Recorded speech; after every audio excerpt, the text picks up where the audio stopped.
Next thing I learned was I need to stop fucking helping everyone with their stuff. Guys, welcome. So it's that time of year. It's time to start reflecting back on what we've learned so far, how our year was, what was great, what wasn't so great, what we learned, so we can make next year even better.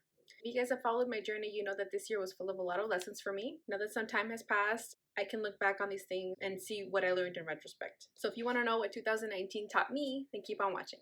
First, it taught me that I need to travel more. I traveled several times throughout the year, but the best trip I had this year, and I think I'll have ever, was my trip to Asia at the beginning of the year. I went to Japan, China, Thailand. I got to walk the Great Wall of China. And I don't care what I do after. I think that's the coolest thing I'll ever do is say that I, walked the Great Wall of China. And maybe some of you watching have been there and think it's no big deal, but to me it was a huge deal because no one in my family has ever traveled that far. We're always pretty much stayed at home, and there's a few of us that do, but yeah, it was awesome.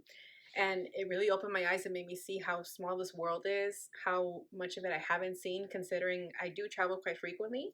And it just made me really excited of what else I can see and what else is out there, and I have access to all of it if I just work hard. So that's definitely something I would say, travel. The reason I say this is because I just started the last few years to love to travel. When I was younger, I didn't.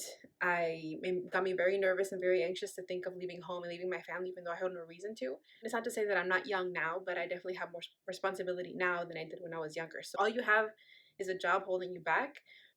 Figure it out. Ask for the time off, or get a more flexible job or whatever, but get out there, because from what I know, it gets harder as you get older. So definitely travel more. Next is to not think so much and just do it. I'm someone that loves to research first and make sure I want to get everything perfect. This YouTube channel, for example, and a lot of other projects took me a while because I was researching. And even though I already knew this already, but it's so true. As much as you research, and I did research a lot, the best teacher's experience. So it doesn't matter how much you research, you are gonna suck anyway. And it's a perfect example. These videos right now are definitely better than the first ones, but this is still within my first year. I'm still learning. I'm sure next year it's gonna look a lot different than now. But yeah, just start. Just start, because it's gonna suck anyway. No one's really gonna see anyway, and if they do, it's no big deal. At least you're doing something, right? So just do something. Don't think about it. Just do it, and learn and adapt as you go. That next is that I must surround myself with people that are at a higher level than me. I learned this because I got my own office space, and after a while, I noticed that when you're alone, like when you spend a lot of time alone and you don't have like that surrounding, or you don't have a team of people that are pushing you, or motivating you, or people that are higher level than you can kind of get in a rut. So when you work at home by yourself, or you have an office where it's just you, not many other people, it's me, my partner, then it's important for you to get out there, and not just reading and podcasts and YouTube. All those, obviously those help, but it's so different hearing something in your ear and actually being there and experiencing the energy. That's so different. So I would definitely say get out there, surround yourself with people that push you, that make you think bigger, because all you know is your little bubble. That if you work from home or wherever you work, this is all you know. If there's no one there thinking bigger, you're not going to be exposed to it. And it's not the same as books, it's not the same as reading, so it's super important. So please get yourself out there, surround yourself with people that scare you, that push you. The next thing I learned is, no matter how much I think I have made it, keep working and keep pushing. This was my biggest mistake. I got comfortable. Last year I had a lot of great success, and I thought that was the time to finally kick back, not forever, but kick back, relax, and enjoy the results of my hard work for a while. And no, that was a big mistake. The second you start to feel that you've gotten comfortable, that you've made it, that you're done, that's when you should be scared and get your ass in gear. That was my mistake. I kicked back for too long. I thought that the work was just going to keep flowing in the way it had been, and that was not the case. And it really sent me back a lot. And then I got depressed, and then I got down, which set me back even more. So just always be moving. That's my thing. Always be moving. Don't think you've ever made it. And even if you have, that may not always last forever. So it's even more reason to always be moving, to always be looking for the new thing, to always be improving, to always be working hard. Just keep working hard. My next thing is to not always stay stuck, because change happens. It actually happens a lot, and I think often it catches people off guard. we should always be expecting change. We should always be on our toes, ready for it. And really, if you're really looking at your business and reviewing it every day, it won't come as a surprise. You'll see it. But nonetheless, you should always be ready for it. And I learned that the hard way this year is I stay stuck way too long. Like when something doesn't work, I make an excuse for it and I'm like, oh, well, it was probably just this. I'm going to keep trying this for a while until a month has passed, 3 months, 4 months, 5 months. And then it's like, well, shit, no, this is never going to work. I could have seen this the first month, but I didn't want to, So you need to come up with a system. You need to be aware of that you can't just stay stuck. You have to have some kind of criteria, some kind of thing that tells you that, okay, I gave this a shot. This is not going to work. We need to move on. Next thing I learned was I need to stop fucking helping everyone with their stuff.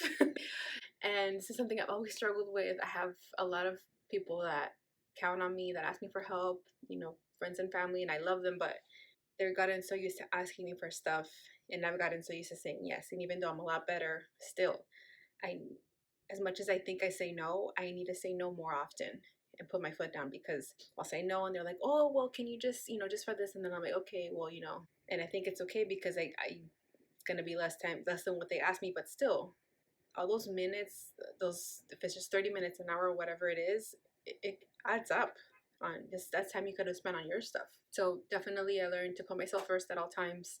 And if there's extra time, then I can help other people because my priority is me. The next thing I learned was to be more self-aware.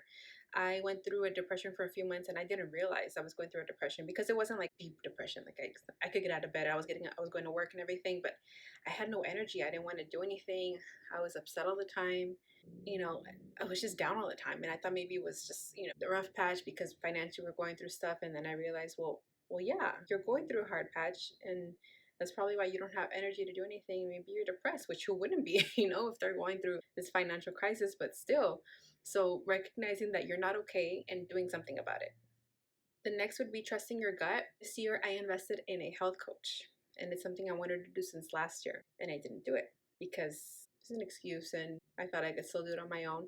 No, if you have a goal, whatever it is, health related, business, whatever, you will get there faster with a coach. I'm not saying you can't do it on your own, but you're going to waste a lot of time and you will get there faster with a coach. And about midway through the year, when I realized that my health wasn't getting any better, what I was doing wasn't working, I invested in a health coach, and that was the best thing I did.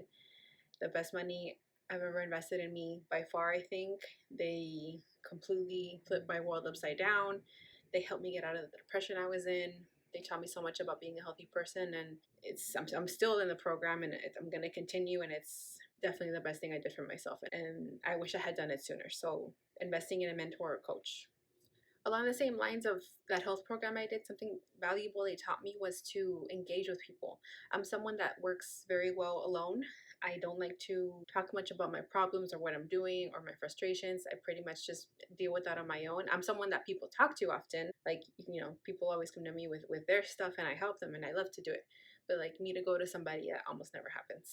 And the issue with that is it's just you carrying all the weight on your own. And I'm not saying it's good to go and dump on people, but even just to talk about it, just to share, just to have someone hear you out, just to say it out loud really does help. So many aspects, even just like someone else, like a third party hearing you and then them giving you a different point of view helps. So that's definitely something that I just started with recently that I hope to continue with, is to be more open and to just share what I'm going through when I'm going through it. I don't have to carry everything on my own. The next thing I learned is that I'm capable of more than I think. This year, there was a lot of situations where I kind of just took a leap and did things not being as ready as I would have liked to have been. And there was many situations where I did things out of desperation because I felt the pressure, I felt forced to. And you will always be so amazed of what you can do when you're forced to, when you feel you have no other choice. It kind of like forces the creativity out of you, right? Think back to when you've been the most creative, you took the most action and were the most decisive. It was probably when you felt the pressure, when you were forced to, when you had a deadline, when you had no other choice. And that's something that I have to continue to strive to put myself in, is put myself in uncomfortable positions, because that's when I grow the most. And that's what we want, right? We always want to grow. We always want to get better.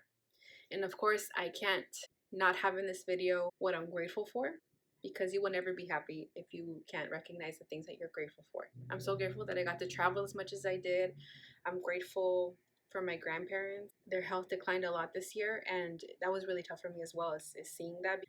In my life, they raised me, and they've always been not the best of health, but they've always been strong. And this year, they really, like, that went down. And of course, they're not going to be around forever. We all know this. It's still hard to watch, but I'm glad I had them for even this long. And it really puts things into perspective, that moment that you're living, whether your health is okay right now. Maybe it's not the best, but it's, maybe you don't have all the money, but you have enough. It may not always be like this. Life is peaks and valleys. You have highs and you have lows, and when you have the good stuff, you need to appreciate it, because it won't always be like that. It won't. No one's life is always, easy ride. It's gonna go up and go down. So I'm super grateful that I still have my grandparents, that they're still around, that I can still joke with them. On the same note, the rest of my family is in great health. There's been a lot of family celebrations this year that was awesome. My mom, more than anything, she supported me. I'm super grateful for her. I don't know where I'd be without my mom. I'm grateful that I joined that health program, because it helped me to become a healthy person, and it helped get me out of that depression I was in. My group of friends I have had since middle school. They've always been there. One of them became a mom this year, and it's so crazy and cool to see how long we've known each other since middle school, and we grew up together, and now we're entering this new stage of life of being adults and starting families and everything. And it's pretty cool to watch how we all we all enter that stage together. And my clients I got to coach this year, they've had some great results. They definitely had a shift and turned their life around, and they were also going through things. It's so funny how usually the coach and the client are pretty, like, they're right there next to each other, and it's been a privilege to see what they've been able to do with their life. And lastly, I'm grateful for you guys. Anyone watching this video right now, I'm super grateful for you. I do this because I want to help people. That's all I've always wanted. And if this video can help one person, then to me that's absolutely worth it. But that's it. Thank you guys so much for watching. If you like what you heard, please hit the subscribe button, like this video, and comment below, what did 2019 teach you?